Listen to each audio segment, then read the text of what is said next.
Posebnim pljeskom pozdravite našeg vatrenog gospodina Josipa Đova Šimunića.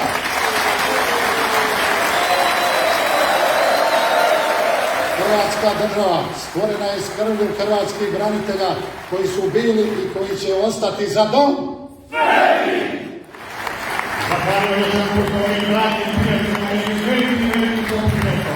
To the veterans, to the members of Force, to the members of 114 Brigada, to the Croatian people, I'd like to thank you from the bottom of our hearts for accepting us. You guys are beautiful and amazing and we love you.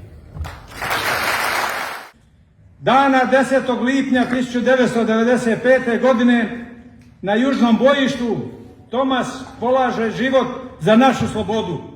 Ali to nije bio kraj. To je bio trenutak kad je Iras postao vječno zapisan u hrvatskoj povijesti.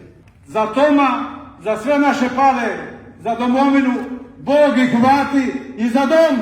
Spremni!